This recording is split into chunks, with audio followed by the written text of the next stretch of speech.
नमस्कार दोस्तों, मैं राजकुमार मौर्य उत्तर प्रदेश में 2027 के विधानसभा चुनाव के लिए सभी राजनीतिक पार्टियों ने अपनी अपनी तैयारी तेज कर दी है।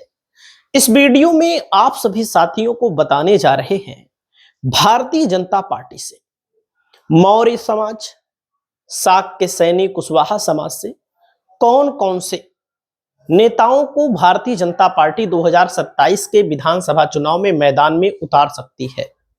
इसके पहले समाजवादी पार्टी का भी वीडियो मैंने बनाया है और आप सभी साथियों को मैं बताना चाहूंगा 2012 में मौर्य समाज का मैक्सिमम वोट बीजेपी ले गई, समाजवादी पार्टी को बहुत थोड़ा मिला।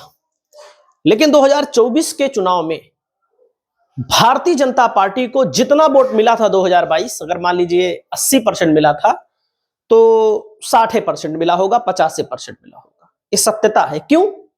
कुछ लोग कहते हैं कि सब भाजपा के ही वोटर हैं, मौर्य समाज के। सब नहीं है। अरे डाटा बताते हैं, आंकड़े बताते हैं। जैसे लोकसभा का चुनाव हुआ, बीजेपी ने 3 टिकट दिया शाक्य सैनी कुशवाहा मौर्य को, बीजेपी का कोई नहीं जीता।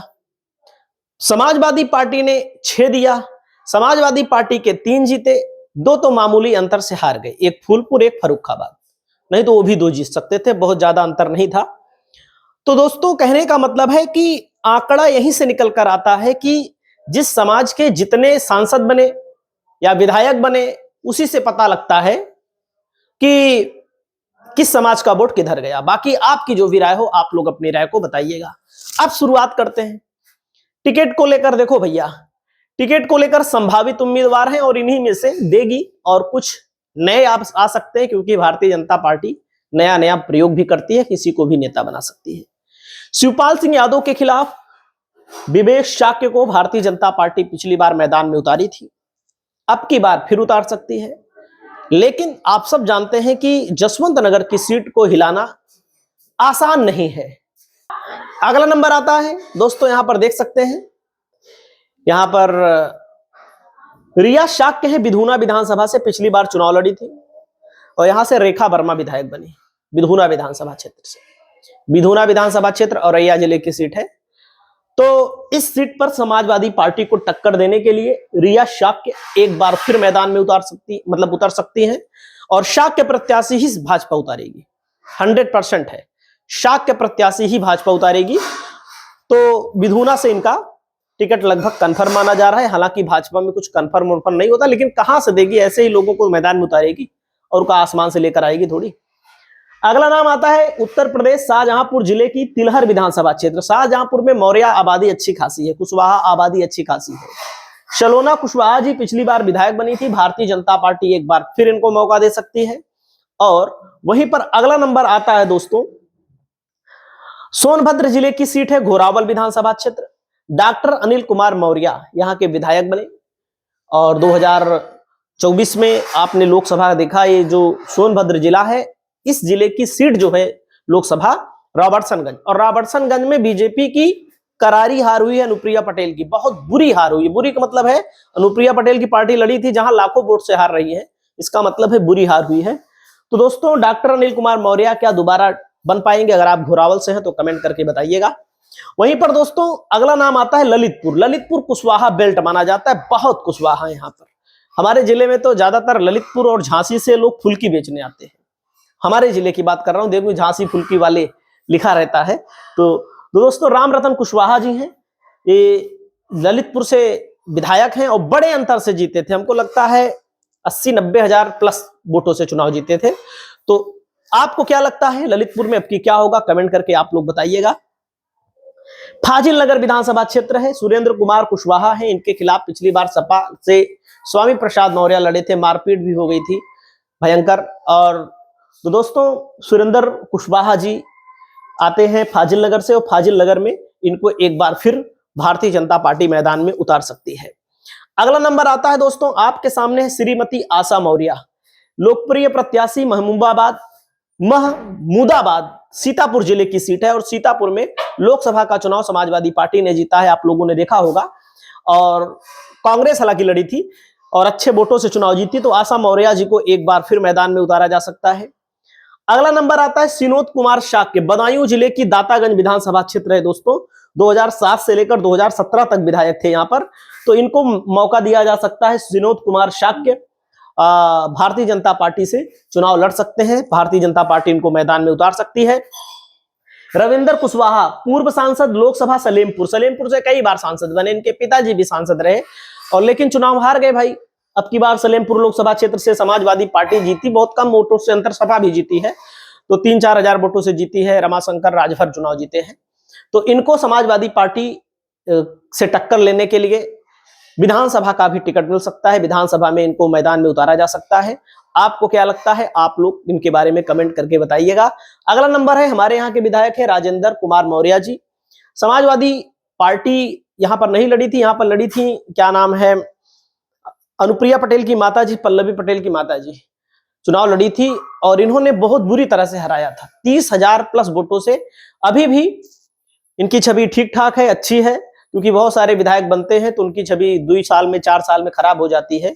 कुछ लोग अकड़पन के कारण, कुछ लोग समाज में रहते ही नहीं है, चुनाव जीतने के बाद हवा हवा उड़ते हैं, जैसे कि हमारे यहाँ के सांसद महोदय हैं। मतलब कि चुनाव जीते भी 1.5 साल हुआ है लेकिन जनता समझ गई है कि हालत उनकी खराब है, वो यहाँ टिकने वाले नहीं हैं।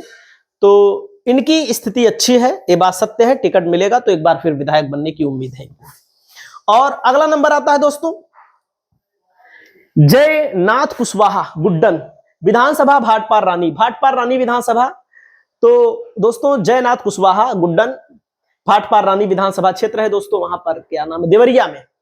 तो भारतीय जनता पार्टी इनको मैदान में एक बार फिर उतार सकती है। वहीं पर दोस्तों अगला नंबर आता है सुच स्मिता मौर्य। ये है मिर्जापुर जिले की मझुआ विधानसभा सीट से। इनके ससुर जी भी विधायक बने थे, 2017 में खुद विधायक बनी थी, 2022 में सीट चली गई थी। निषाद पार्टी के खाते में बिंद प्रत्याशी निषाद ने उतारा था, तो बिंद को लोकसभा का टिकट दिया। फिर भारतीय जनता पार्टी ने भदोही लोकसभा क्षेत्र से और विनोद बिंद सांसद बन गए, सीट खाली हो गई तो सुचि स्मिता मौर्य चुनाव जीती यहाँ पर लगभग 4,000 वोटों से, 4 या 5,000 वोटों से। तो यहाँ पर इनको टिकट फिर मिल सकता है। अगला नाम आता है धर्म सिंह सैनी। ये है भारतीय जनता पार्टी के पुराने नेता नहीं है, बसपा के पुराने नेता थे। स्वामी प्रसाद मौर्य के साथ आए समाजवादी पार्टी में,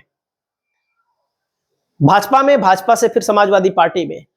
और ये दोस्तों पश्चिमी उत्तर प्रदेश की नूर कौन सी सीट है, पश्चिमी उत्तर प्रदेश से आते हैं और 300 कुछ वोटों से चुनाव हार गए। उसके बाद ये भारतीय जनता पार्टी में फिर वापसी चले गए। तो भारतीय जनता पार्टी इनको मैदान में उतारेगी कि नहीं, आप लोग कमेंट करके बताइएगा, हालांकि उतारने की उम्मीद है।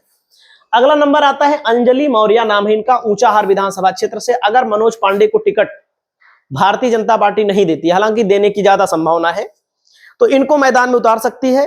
अगर समाजवादी पार्टी कोई सवर्ण कैंडिडेट लाएगी तो भारतीय जनता पार्टी इनको मैदान में उतार देगी, क्योंकि भारतीय जनता पार्टी जब इनको मैदान में उतार देगी, अगर मनोज पांडे को उतारेगी तो भाई इनका कोई चांस ही नहीं है।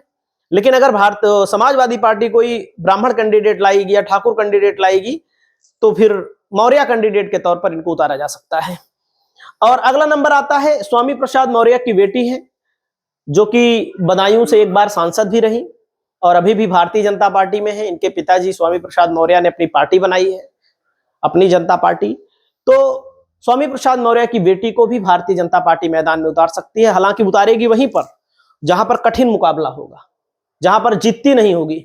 ज्यादातर बदायूं के इलाके में उतार सकती है, या मैनपुरी के इलाके में, या इटावा के इलाके में उतार सकती है। दोस्तों अगला नंबर आता है बदायूं लोकसभा क्षेत्र से दुर्विजय सिंह साक्य चुनाव लड़े थे और अच्छा चुनाव लड़े थे। आदित्य यादव चुनाव भले जीते लेकिन अच्छा चुनाव लड़े थे। दुर्विजय सिंह साक्य को भी भारतीय जनता पार्टी एक बार फिर मौका दे सकती है। एक नाम आता है आशुतोष मौर्य, हालांकि ये मौर्य नहीं है, मौर्य साक्य सैनी कुशवाहा नहीं है, सुरक्षित सीट पर चुनाव लड़ते हैं, तो लोग कहते हैं ये भी मौर्य है, तो मौर्य नहीं, हालांकि इनको भी भारतीय जनता पार्टी टिकट दे सकती है, सपा के विधायक हैं। और एक नाम आता है बेबी रानी मौर्य, ये भी मौर्य वाले नहीं है, जैसे ओबीसी वाले, ये मतलब टाइटल ये लोग लिखते हैं, और इनको भी बीजेपी भाई मैदान में उतारेगी ही, बड़ी नेता है, मंत्री भी है। तो केशव प्रसाद मौर्य को तो आप सब जानते ही हैं, केशव प्रसाद मौर्य उप मुख्यमंत्री हैं, चुनाव लड़े थे, पिछली बार हार गए थे, अब की बार फिर सिराथ हुसैन को भारतीय जनता पार्टी मैदान में उतारेगी।